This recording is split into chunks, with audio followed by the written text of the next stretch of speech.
Olá, amigos do SEAC, Centro Espírita Amor e Caridade. É uma alegria poder estarmos juntos mais uma vez reunidos para estudar o Evangelho de Jesus à luz da doutrina espírita. Eu sou Rodrigo Daniel e vou falar para vocês hoje sobre consideração sobre a parábola do semeador. E eu vou explicar tudo isso na sequência, não antes da nossa prece. Eu peço que todos se acomodem, tranquilizem a mente, mas principalmente o coração, elevando o pensamento a Deus, agradecemos Ele, ao Pai, pelo dom da vida, pela oportunidade de trabalho, pela santa reencarnação que nos concede, com a oportunidade de refazer os nossos caminhos e reconstruir a nossa história. Que a Tua paz, o Teu amor derrame sobre nós bênçãos de amor, bondade e esperança, Senhor. Que assim seja, graças a Deus. Muito bem. Por que eu escolhi falar sobre as considerações da parábola do semeador? Nós vamos encontrar esse texto no Evangelho de Mateus, capítulo 13, versículos de 10 a 23. Mas antes eu vou introduzir, claro, a parábola do semeador. A parábola do semeador, Jesus diz que o semeador saiu a semear. E ele ia encontrando terrenos pedregosos, terrenos não prontos para receber a semente. E ele vai contando essa história para nós. Findando a parábola do semeador, Jesus é abordado, então, pelos seus discípulos. E para quem já me conhece, acompanha o nosso trabalho, eu sempre gosto de parar nesse ponto e reforçar a ideia. Discípulos não são eles, somos nós hoje. Hoje, somos discípulos de Jesus. Conhecemos a sua mensagem, entendemos o propósito a que ele nos convida, então também somos seus discípulos. E eles vão se aproximar de Jesus e vão dizer para ele assim: por que lhe fala em parábolas? Questionando Jesus, porque ele sempre falava em parábolas. E Jesus diz assim: porque a vós foi dado conhecer os mistérios do reino dos céus, mas aquele que não foi dado conhecer. Pois aquele que tem, lhe será dado, e terá em abundância, mas quem não tem, até o que tem será tirado dele. Evangelho não foi feito para ler de carreirinha, como eu fiz agora. Evangelho foi feito para refletir. Porque quando eu leio rápido, sem estar atento, eu cometo algumas gafes. Jesus está dizendo para nós, então, seus discípulos, que nós foi nos dado conhecer os mistérios dos réus e da terra. E aí a gente para um pouco e congela, Porque às vezes gostamos da ignorância. A ignorância às vezes nos alivia de algumas coisas. E ele está dizendo que a nós foi nos apresentado os mistérios sobre o céu e a terra. E aí a gente tem que parar para pensar um pouco nisso. Então Jesus não mais está falando para nós em parábolas. Quando ele apresenta para nós a lei do amor, quando ele nos pede que nós amemos os nossos inimigos, quando ele pede que nós amemos a Deus sobre todas as coisas e ao próximo como a ti mesmo, ele está nos apresentando as ferramentas que, se bem utilizadas por nós, nos libertam das mazelas do mundo de prova e expiação, nos libertam das nossas mazelas, das nossas dificuldades, da nossa pequenez espiritual. Então, nós ainda gostamos e achamos que as parábolas têm muitos ensinamentos para os outros. E não entendemos que Jesus está falando direto com nós. Ele está dizendo: pois aquele que se tem será dado em abundância. Se você, se eu, se nós aprendemos o conceito do amor, se nós aprendemos a aplicar as leis de Deus, nos será dado em abundância. O que é isso? Será que é um prêmio? Não, é porque se eu aprendo e pratico a lei do amor, Se o bem é o único caminho que me leva a salvar, e eu vou por salvar entre aspas, de mim mesmo, aí está, então, a vida em abundância a que Jesus se refere. E ele vai dizendo na sequência, mas aquele que não tem, até isso será tirado dele. E isso soa um pouco estranho, né? Vamos olhar em contrapartida para aquele que só tem essa vida. Só encontra no materialismo respostas para as suas dúvidas. Que é só no materialismo que ele satisfaz os seus prazeres. Quando essa vida for ceifada dele, ou quando esse bem material for tirado dele, nada mais sobra. Jesus está dizendo aqui para nós o seguinte, para aqueles que foi apresentado a continuidade da vida, aqueles que se apresentam dispostos a compreender a continuidade, que nós somos responsáveis, autores e arquitetos do nosso destino, a esses que reconhecem que o único adversário a ser combatido somos nós mesmos, tem muito mais do que o materialismo. Olhamos para nós, então, cristãos, espíritas, conhecedores da lei de reencarnação, que é uma lei. Todos nós a experimentaremos, ou melhor, já estamos experimentando. Quando eu entendo que a reencarnação, então, é um processo de cura das minhas doenças, quando eu entendo que, se na encarnação passada eu ainda era um terreno pedregoso, mas agora eu posso deixar um terreno fértil para que a semente do Evangelho floresça, significa que eu andei, eu caminhei, eu melhorei na minha experiência evolutiva. Então Jesus está dizendo para aqueles que acessaram o seu Evangelho, não são mais necessárias as parábolas. São necessários, então, atitudes, desejo de ser realmente diferente do que éramos antes. Por exemplo, eu não posso mais ignorar algumas coisas, eu quanto a espírita. Eu sei que eu sou responsável por cada atitude que eu faço.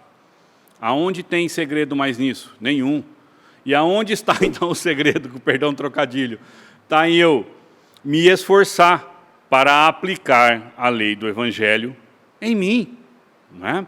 Na única pessoa que pode, então, mudar toda essa situação.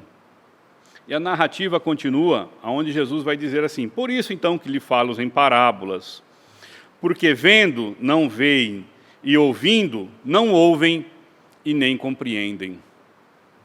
Amigos, quantos de nós experimenta ou conhece pessoas que eu não tenho tempo para essa conversa de evangelho, eu tenho muito compromisso. Eu não posso ir à casa espírita ou outro templo religioso estudar, porque eu tenho muitos compromissos. Que a palavra de Deus entra por um ouvido e sai para o outro. Que muitos de nós ainda a utilizam como formalidades. Vamos à casa espírita porque é legal ir uma vez por semana, como se estivéssemos cumprindo com os nossos deveres, com as nossas atribuições, né? É disso que Jesus está falando. Olham para o Evangelho, mas não o enxergam. Ouvem a palavra, mas não a compreendem. Não é porque o seu intelecto não é capaz, porque o nosso intelecto hoje compreende claramente, mas é porque o coração ainda está endurecido.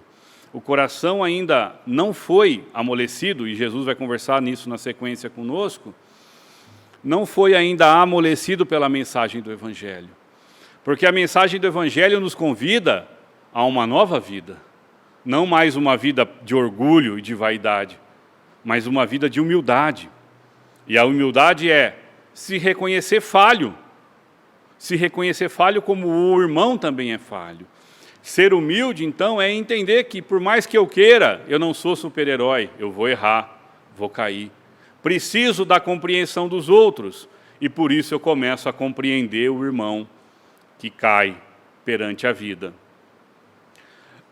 Sem essas situações, a gente não compreende o Evangelho.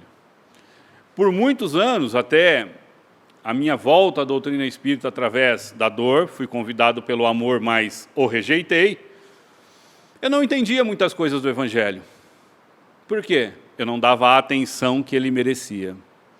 A partir do momento que eu entendi que aqui, no Evangelho de Jesus, doutrina espírita, Antigo Testamento, estão as chaves que vão me livrar das minhas angústias, das minhas dores, eu começo então a me debruçar ao estudo e compreensão do mesmo Evangelho.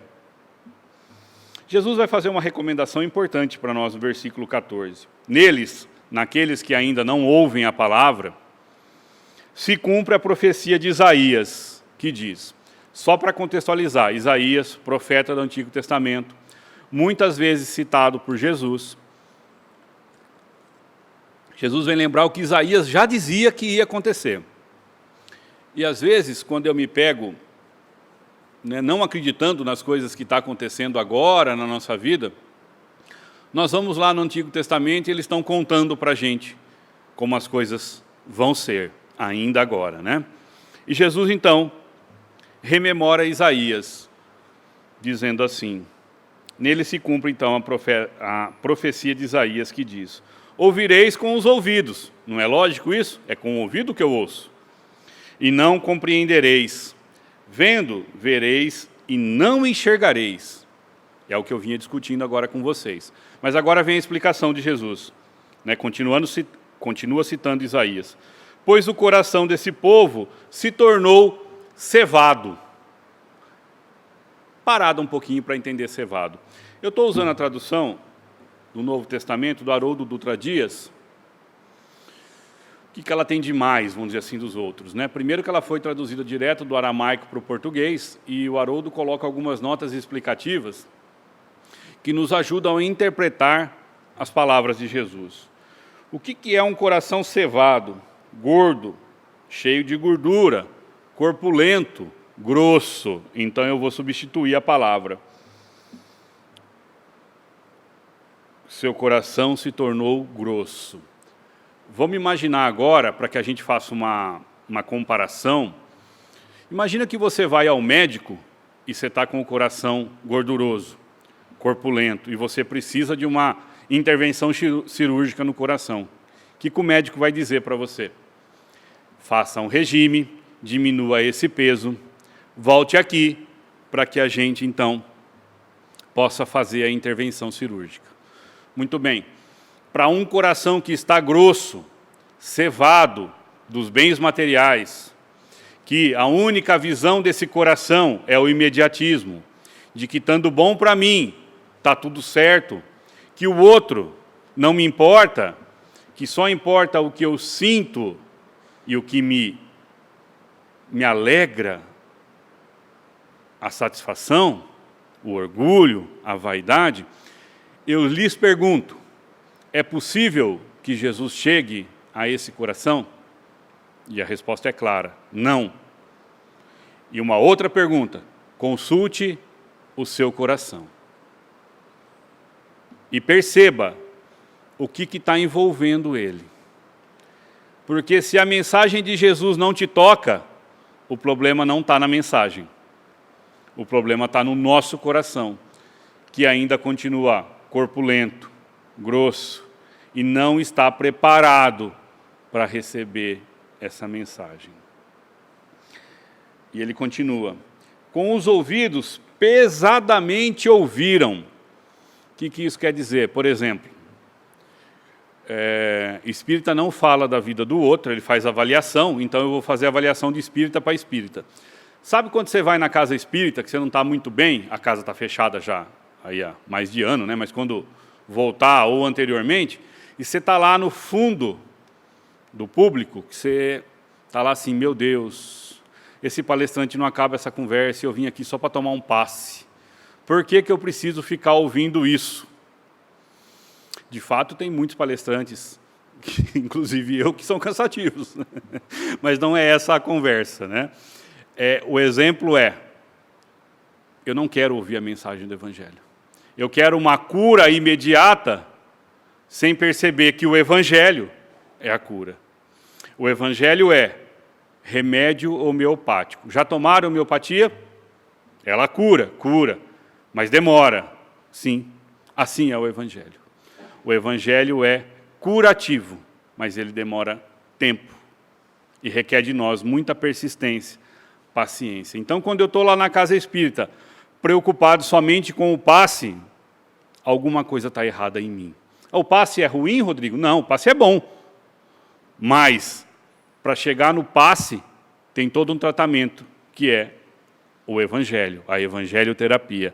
Então, é por isso que Isaías está dizendo, e Jesus replicando, com ouvidos pesadamente me ouviram. Estavam ouvindo, mas não queriam estar ouvindo. E continua, seus olhos se fecharam para que não vejam com os olhos.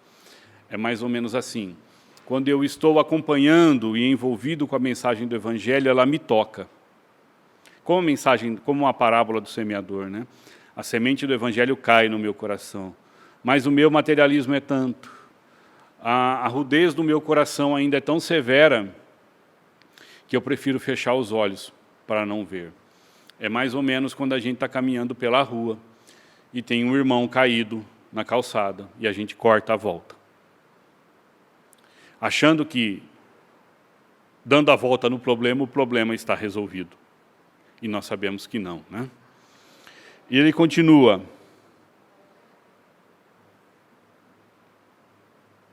Não vê, com os ouvidos pesadamente ouviram, e não ouçam com os ouvidos, né? Que não ouçam com os ouvidos e não compreendam com o coração. Olha só, não tem nenhum erro nesse texto. Compreendam com o coração. É claro que eu compreendo com o intelecto, mas o coração está ligado a sentimento. Há quantos, ou há quanto tempo a gente vem ouvindo, aqui nessa presente encarnação, que é importante amar, que é importante perdoar, que é importante respeitar o próximo. Só isso tudo no meu intelecto, e acredito claramente que no de vocês também, nós já entendemos. Mas compreender com o coração faz toda a diferença, porque é a aplicação das leis de Deus. Então vamos lá. Não compreendam com o coração e se voltem para eu vos curar. Olha só que legal. Jesus está dizendo que enquanto a gente não fizer todo esse processo de compreensão, de entendimento, de ver e sentir com o coração, nós não vamos se voltar para Ele nos curar. Então tem algumas considerações aqui. Estamos doentes? Sem dúvida. Da alma, do coração. E Jesus está dizendo que só é possível cura para aquele que se volta para Ele. Tem uma nota explicativa aqui, dizendo o que significa esse voltem para eu vos curar. Expressão técnica do judaísmo, techufá, que significa o processo integral de arrependimento, restauração do mal cometido, ressarcimento dos prejuízos e mudança de conduta. Nós vamos conversar um pouquinho, bastante sobre isso.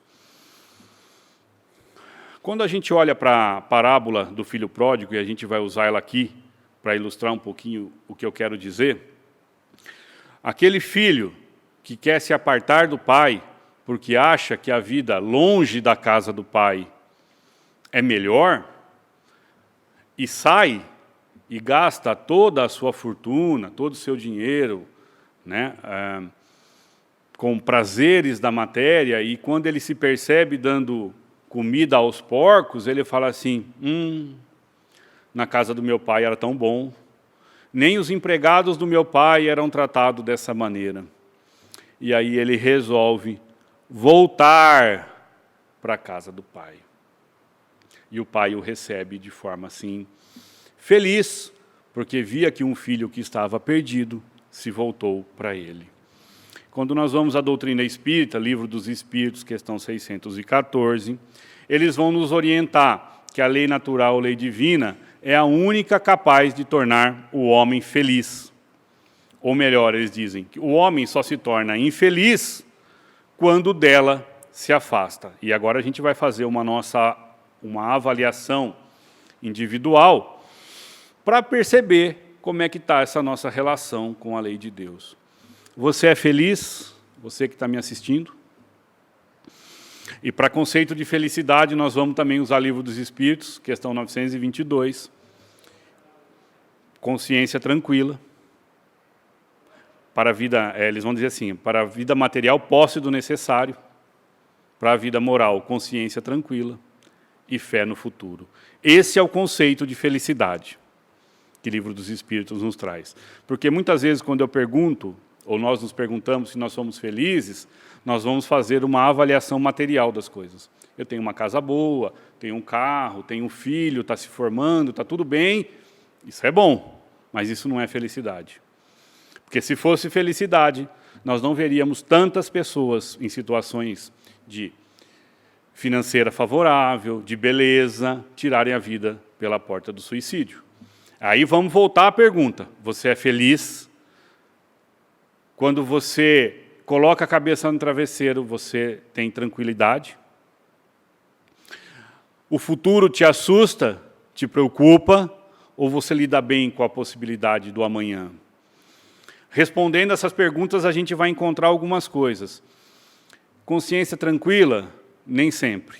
Porque existe um vazio dentro de nós que não é preenchido por nada que a matéria pode oferecer. Esse vazio que se encontra dentro dos nossos corações, que faz com que a gente busque fora resolver questões que estão dentro, faz eu perceber que eu sou infeliz. Quando eu, então, não compreendo o próximo, agrido, se não fisicamente, mas verbalmente, não o respeito, não o tolero, demonstra ainda no meu coração feridas que não foram curadas. E aí, olhando para a questão 614, eu vivo consoante a lei de Deus? Paramos para pensar e vamos perceber que Jesus nos apresentou como o maior mandamento, amar a Deus sobre todas as coisas, ao próximo como a ti mesmo. E eu vou começar de trás para frente essa conversa. Você se ama? Você se respeita? Você reconhece as suas fraquezas? Você conhece seus limites? Você se perdoa por erros que possa ter cometido? Respondendo essa questão, a gente vai à outra. Você ama o próximo? Porque se você não se perdoa, não se respeita, não compreende que você ainda no estágio evolutivo vai cair, vai tropeçar, você não consegue amar o outro. Porque amar, como entendia Jesus, é benevolência, indulgência, perdão das ofensas. E por fim, como é que você ama a Deus? Porque amar a Deus quando tudo está à minha maneira correndo bem, é fácil. Quando as situações estão todas tranquilas, financeira, moral, intelectual, saúde, tudo bem, é fácil amar a Deus. Mas e amar a Deus quando a adversidade me visita? Quando a dor, quer seja uma dor física ou moral, como é que está a minha relação com Deus? Será que eu continuo ainda tendo essa relação de amor? Ou me revolto, me fecho em copas e procuro colocar em Deus a culpa de todas as minhas dores?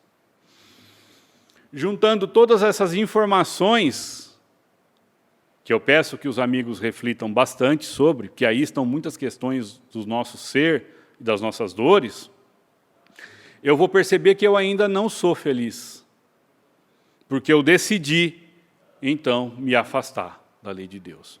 Quando eu resolvi não amar a Deus, não respeitar o próximo e nem me respeitar, eu comecei a trilhar um caminho como o filho pródigo. Comecei a me afastar da casa do Pai. E comecei a viver de maneira que a gente tem vergonha de falar.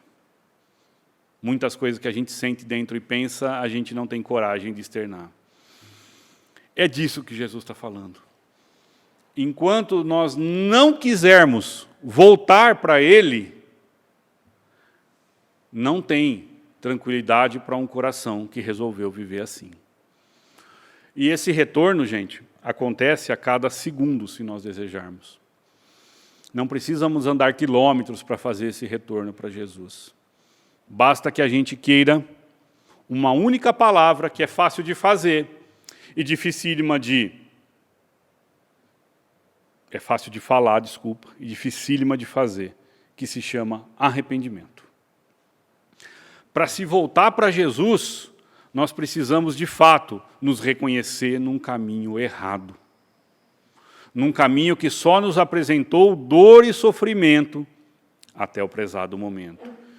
E se arrepender significa que eu não estou mais de acordo com esse caminho, que de fato, lá na casa do Pai, era muito melhor do que aqui. E não vamos ignorar que quanto a espíritos imortais que nós somos, claro que com o véu do esquecimento, mas nós sentimos saudade da casa do Pai, nós aqui encarnados.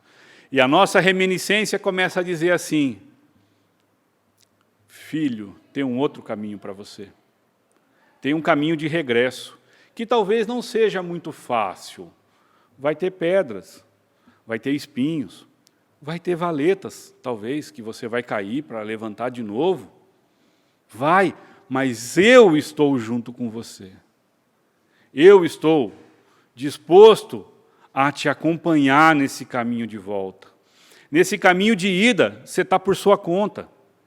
Mas no caminho de volta, amigos que nos assistem, nós temos Jesus no leme, os nossos mentores e amigos espirituais, que vão nos auxiliar, não fazer por nós, mas vão nos auxiliar neste caminho de retorno para a casa do Pai. Muito bem. Mas será que basta simplesmente eu me arrepender? Será que somente o arrependimento é a primeira atitude para se voltar para Jesus? Eu estou arrependido. Mas e o mal que eu cometi? Eu não preciso cuidar disso? Não.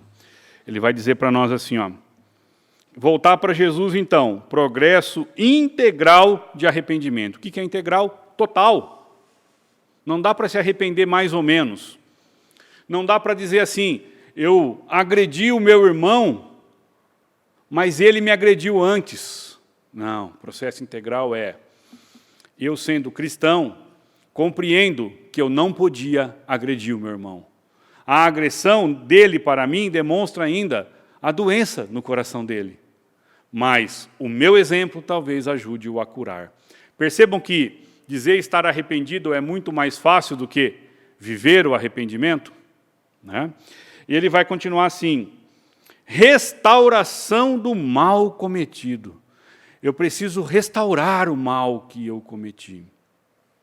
Eu vou tentar usar um exemplo, né, para tentar deixar lúdico o que é restauração do mal cometido. Vamos imaginar que numa encarnação passada, eu tirei a vida de 10 pessoas, por exemplo. Dificultei a vida delas, né? Mudança de exemplo. Vamos imaginar que na vida passada, eu acho que vai ficar melhor para entender, eu era desvirtuado e desvirtuei várias pessoas do caminho para Jesus, através de bebida, sexo ou coisas desregradas. Então vamos pôr um número, eu desvirtuei 20 pessoas e o número é só o número, tá? Eu desencarno, descubro que a vida continua, porque eu digo muito isso, amigos, porque quando as pessoas descobrem que a gente é espírita, eles vêm perguntar se é verdade a reencarnação, né? Eu falo assim, fica tranquilo, que uma hora você vai descobrir e lembrar dessa conversa, porque uma hora a gente vai desencarnar. Desencarnamos, aí o encontro com a nossa consciência nos aponta os erros do passado, eu me arrependo, me estudo, trabalho, me dedico no plano espiritual e chegou a hora, então, de voltar para cá. Se eu imaginar que eu preciso que 20 pessoas me desvirtuem para que eu esteja quites com a lei, eu não entendi a lei do amor. Não é isso? Aí é o olho por olho, dente por dente. Mas, por exemplo, então, eu volto para cá como um professor, como um enfermeiro, como um médico, que vão, por exemplo, tirar pessoas da dependência química, que vão explicar para eles o quanto mal faz isso. Vão apresentar a vida futura, mostrando a lei de causa e efeito. E esse trabalho por longos e longos anos na reencarnação faz com que eu resgate com a vida o mal cometido lá atrás. Então eu restaurei em mim, primeiramente, porque eu entendi o quanto é ruim ver alguém desviado do caminho de Deus, ou desviá-los, e construir dentro de mim uma parede sólida para entender que isso não é bom. Em contrapartida, eu ressarci os prejuízos, porque eu entreguei para o mundo pessoas melhores, com outra visão, com a certeza de que Deus é pai, não é padrasto, que Deus não castiga, Deus corrige, de que a mensagem do Evangelho é libertadora, e aí eu vou ressarcindo o mundo dos maus cometidos. E por fim, a hora que eu finalizar esse processo, gente, houve então uma mudança de conduta minha.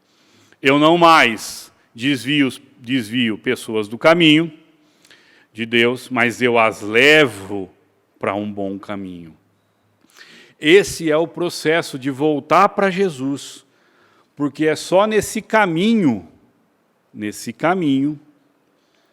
que nós vamos conseguir entender que é caminhando, ou é no processo evolutivo, então, que eu refaço os meus erros. Mas você que está me assistindo pode pensar assim, nossa, Rodrigo, mas só quando eu desencarnar? Não. Nós podemos nos reconhecer ainda nessa presente encarnação.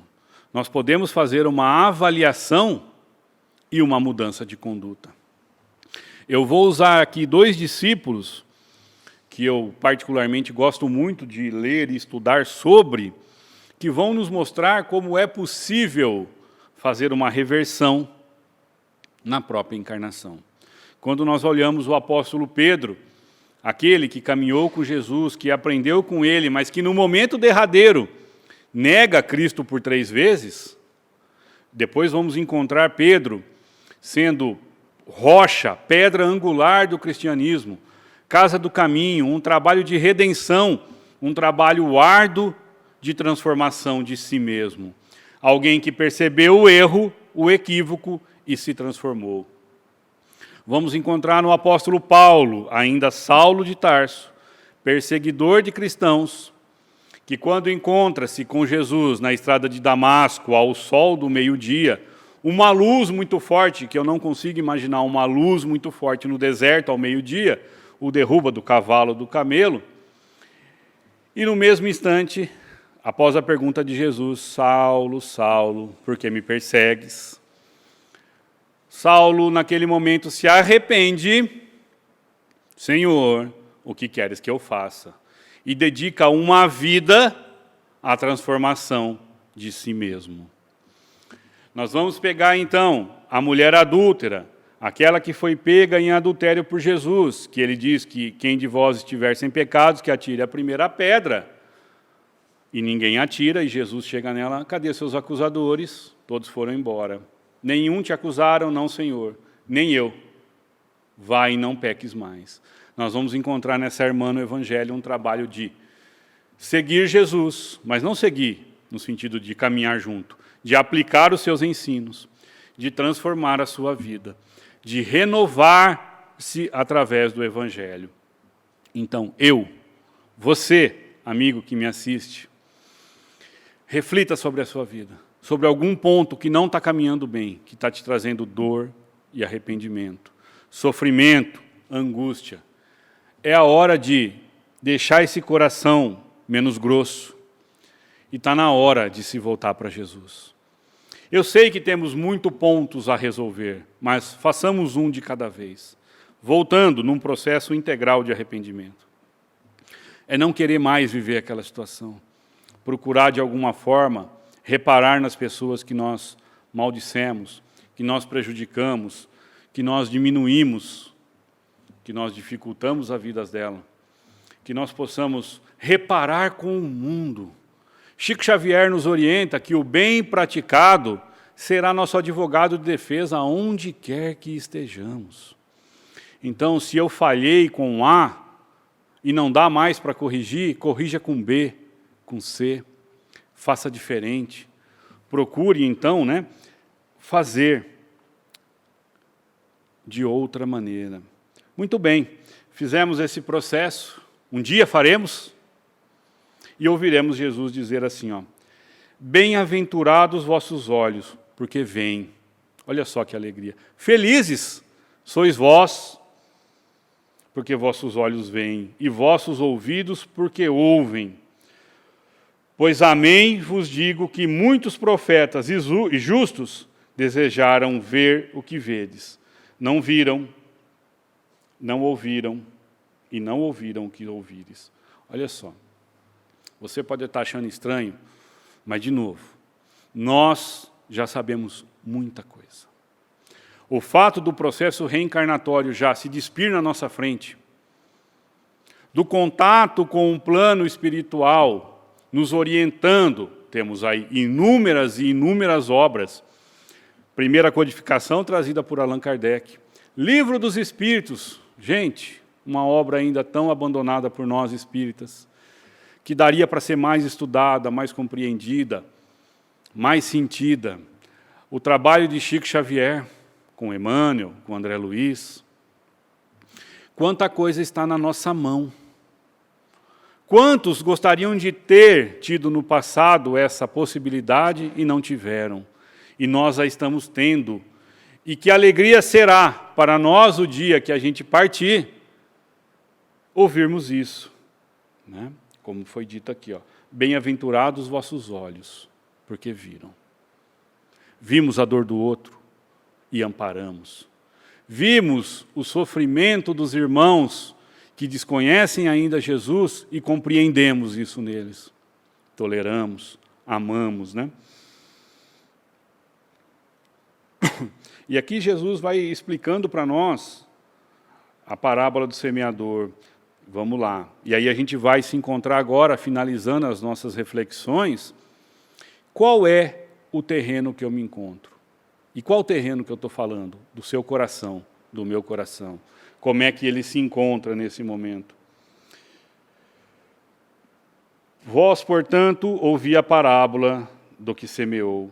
Todo aquele que ouve a palavra do reino e não a compreende, vem o malvado, e aqui malvado é adversário, tá bom? Vem o malvado e se apodera do que foi semeado no seu coração. Esse é o semeado à beira do caminho. Cai ao lado do coração. O semeado sobre solo pedregoso é o que ouve a palavra, recebendo-a imediatamente com alegria. É aquela que toca o seu coração naquele momento. Porém, não tem raiz em si mesmo. É transitório. E aí eu fico pensando, sabe aquela coisa que a gente ouve, e não cria raiz no nosso coração? Esses são os terrenos pedregosos. Como é que está seu coração, O semeado entre espinhos é o que ouve a palavra, mas a ansiedade, nota explicativa para ansiedade, preocupação, ansiedade mesmo. Quer dizer, a preocupação com a idade, com o tempo, e o engano da riqueza sufocam a palavra e a tornam infrutífera. Às vezes eu me encontro nessa encarnação com a idade avançada, com a vida financeiramente, digamos assim, resolvida. Está tudo bem, já estou velho, não preciso mais me preocupar com isso. Esquecemos da continuidade da vida, Semeado em terra boa é o que ouve a palavra e a compreende. Qual frutifica e produz? 100, outro 60 e outro 30. E o que seria essa produção para um coração já pronto para receber a mensagem do Evangelho? É replicar em outros tantos corações essa mensagem renovadora e tranquilizadora. E não é só reproduzir, gente, através das palavras, mas principalmente através de uma atitude renovada e transformada pelo Evangelho. É ser para com o outro aquilo que você gostaria que fossem com você. É só fazer ao outro aquilo que eu quero que me faça. E aí eu vou entender por que Jesus está dizendo que, para nós, conhecedores do Evangelho, já não tem mais parábola. Porque nos é dado conhecer o compromisso firmado, nós e eles. Nós com Deus e com Jesus. O pacto de transformação de nós mesmos, através da nossa tão propagada reforma íntima, através do nosso esforço próprio e não ser mais a não ser mais hoje como eu era ontem. É disso que a parábola do semeador vem nos dizer, e que essas explicações trazidas por Jesus estão nos orientando. Se seu terreno não está preparado, é necessário se voltar até Ele. Ele nos cura, nos vai dar o remédio, que nem sempre é doce, às vezes é amargo, mas o remédio para aliviar o meu coração, para que eu possa novamente, ou recomeçar a minha caminhada de transformação de mim mesmo. Porque há um grande engano em nós, espíritas também, achar que nós somos capazes de modificar o outro, achando que a minha dor e a minha angústia se deve às atitudes do outro. Quando o Evangelho vem nos ensinar que o outro é o outro. Ele será responsabilizado pelas suas atitudes, como você, pelo que você sente. E a grande pergunta que fica para a nossa reflexão final é o que você sente quando alguém te ofende ou te maltrata. Se você se sente ofendido, magoado, você está num processo de afastamento. Mas quando você já entender que o outro é o doente e que ele precisa da sua oração, da sua paz, do seu entendimento, bem-aventurado és tu, que teve olhos de ver e ouvidos de ouvir. Com essas reflexões eu vou finalizando a nossa palestra. Fica aqui a minha gratidão a todos que aqui acompanharam conosco, ao Centro Espírita Amor e Caridade de Bauru pela oportunidade de trabalho e a Deus pelo dom da vida. Fiquem todos com Deus, sem antes fazer a nossa prece de encerramento. Eu peço que todos elevem o pensamento a Deus e a Jesus, dizendo: Deus de infinita bondade, Jesus, nosso mestre, nosso guia, obrigado pelo dom da vida, pela oportunidade de trabalho, pela oportunidade, mais uma vez, reunidos em Teu nome, Senhor, para o estudo do Teu Evangelho, sentimos a Tua presença, a nos tranquilizar, a nos abençoar. Que possamos beber sempre da fonte inesgotável do Teu amor, Senhor. Fonte essa que encontramos no Teu Evangelho. Que possamos beber dessa água, sarar a nossa mente, o nosso coração, para que um dia, Senhor, juntos, reunidos, possamos estar todos no Seu rebanho. Que assim seja, graças a Deus.